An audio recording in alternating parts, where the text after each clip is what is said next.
Bonjour à tous et à toutes, c'est Steven. Aujourd'hui une petite vidéo analyse sur le Nintendo Direct qui s'est déroulé hier, le 14 février 2013. Ce Nintendo Direct a été assez riche en informations en tout genre, c'est pour ça que je vais vous faire la liste des informations principales que l'on a pu trouver pendant ce Nintendo Direct. Pour commencer, au début du live, Monsieur Iwata annonce 2013, l'année Luigi, avec plusieurs jeux Nintendo qui vont sortir, dont Luigi est le héros. Je vais vous faire la liste de ces jeux. Alors tout d'abord, on a Luigi Mansion Dark Moon aux États-Unis. Malheureusement, en France, il va être renommé Luigi Mansion 2, qui est un nom qui est beaucoup moins bien. Donc on va découvrir plusieurs informations, on va découvrir le gameplay, on va découvrir aussi les différents fantômes, les façons de les attraper, etc. Et quelque chose qui m'a vraiment fait plaisir personnellement, c'est l'interaction avec presque tous les objets du décor. L'interaction semble être infinie. Et donc ça c'est toujours un petit plus qu'il faut souligner.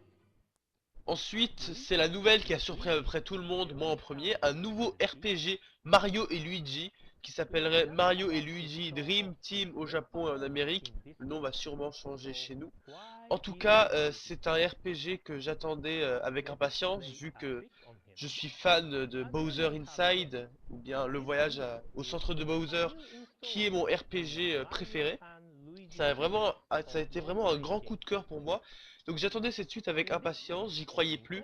Et quand j'ai vu ça, je me suis dit, mais c'est tout à fait génial, vraiment, je suis très content. Alors en fait, ce serait un gameplay basé sur les rêves de Luigi. Donc Mario va être dans les rêves de Luigi, et selon ce qu'on va faire sur Luigi qui va être endormi, eh bien ça va affecter nos actions dans les rêves, on va pouvoir réaliser des combos, etc. Vraiment, ça semble être super sympathique, même si la patte graphique a changé pas mal par rapport à l'autre épisode. Mais bon, je pense qu'il y a un petit temps d'adaptation et j'espère que ça va être une véritable bombe ce jeu. En tout cas, je l'achèterai dès sa sortie car c'est un jeu que j'attends depuis longtemps, trop longtemps même. Et ensuite, l'annonce d'un nouveau jeu, Mario Golf World Tour. Je n'ai jamais vraiment été fan des jeux type Mario Golf, mais ça pourrait en intéresser certains. Ensuite, aussi une grosse nouvelle, toujours avec Luigi, un DLC pour New Super Mario Bros. Par contre, ce DLC, ce n'est pas qu'un simple DLC rajoutant quelques niveaux ou quelques transformations, c'est un DLC qui va offrir aux joueurs plus de 80 niveaux. Donc en gros, ça va être le jeu, enfin la durée de vie du jeu multipliée par 2, puisque ça va être 80 niveaux supplémentaires, 80 niveaux inédits, uniquement réalisables avec Luigi. Donc toujours en coordonnance avec l'année 2013, l'année Luigi.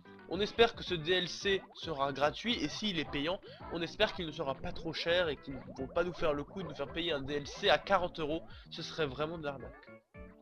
Ensuite, il y a eu l'annonce Monster Hunter 3 Ultimate qui va sortir sur la Wii U et sur la Nintendo 3DS et qui sera aussi disponible en bundle Wii U noir et Nintendo 3DS noir, donc Nintendo 3DS XL.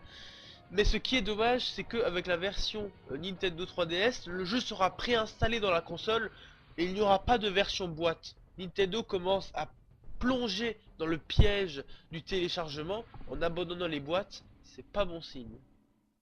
Ensuite, on a l'annonce de Castlevania Lord of Shadow Mirror of Fate qui va sortir sur la Nintendo 3DS, qui est en fait un Castlevania vue 2D avec des graphismes 3D sur la Nintendo 3DS. Ensuite, un Fire Emblem Awakening qui va sortir sur la Nintendo 3DS et qui sera aussi disponible en bundle exclusif à l'Europe avec une Nintendo 3DS XL bleue avec le logo de Fire Emblem. Donc là, on peut vraiment dire que c'est une 3DS collector avec inclus le jeu Fire Emblem Awakening. Mais le jeu est toujours inclus dans la console, il n'y a pas de version boîte, encore une fois. En ce qui concerne les autres sorties, Odyssey 4, Legend of the Titan et Project X Zone, et une offre pour un titre téléchargeable, The Legend of Zelda Ocarina of Time 3D, qui est disponible au prix de 30 euros. Néanmoins, si vous farfouillez bien sur le web, vous pourrez trouver Ocarina of Time ou même Ocarina of Time 3D beaucoup moins cher. Donc c'est juste une petite annonce pour ceux qui aiment télécharger les jeux sur l'eShop. Les autres passeront leur chemin. Comme le concert pour les 25 ans de Zelda avait bien fonctionné, Nintendo décide de refaire un concert Zelda appelé Symphony of the Goddess qui va se dérouler à Londres, à Paris et à Bruxelles, il me semble. Le prix d'entrée risque d'être cher, ça risque d'être coûteux au niveau du porte-monnaie, mais ça reste intéressant à voir et à écouter. Un véritable délice pour les oreilles. Si vous ne savez pas ce que va être le concert Symphony of the Goddess pour Zelda, en fait ils vont reprendre tous les plus grands thèmes de la saga Zelda et ils vont le faire jouer par un gigantesque orchestre symphonique. Donc ils vont reprendre des nouveaux thèmes, des thèmes exclusifs justement pour cet orchestre. Donc je vous conseille d'aller le voir encore une fois. Ensuite, on a eu l'annonce de deux titres sur le Nintendo eShop, Splash or Crash et Code of the Princess. Après nous avoir parlé brièvement de Inazuma Eleven qui va sortir sur la Nintendo 3DS, on nous a parlé de Pokémon Mystery Dungeon Gates to Infinity qui va bientôt sortir aussi sur la Nintendo 3DS. On nous a aussi parlé de Animal Crossing New Leaf, un nouveau Animal Crossing où en fait on serait maire de la ville, donc il y aurait plein de paramètres différents. Ce jeu est sorti en novembre 2012 au Japon et il va sortir dans quelques mois dans notre contrée française. Après ça, on a eu l'annonce d'un nouveau titre Mario et Donkey Kong, du même type que la revanche Gemini qui est sortie sur Nintendo DS. Et après, on a eu l'annonce qui a surpris tout le monde au premier point et qui a déçu tout le monde au deuxième point. C'est Donkey Kong Country Returns sur la Nintendo 3DS. Tout le monde s'attendait à une suite, on se disait mais c'est énorme, il va y avoir une suite. Eh bien non, ce n'est qu'un simple portage que Nintendo nous offre là. Et c'est vraiment bien triste car on aurait pu avoir quelque chose incroyable, une suite extraordinaire, mais on s'attend à avoir une suite sur la Wii U. Et c'est ici que s'achève cette vidéo. N'oubliez pas de mettre un petit commentaire, vous vous abonnez si vous voulez, vous mettez un j'aime si vous voulez, mais mettez surtout des commentaires, histoire que je vois vos réactions et que je puisse m'améliorer. Voilà, allez salut!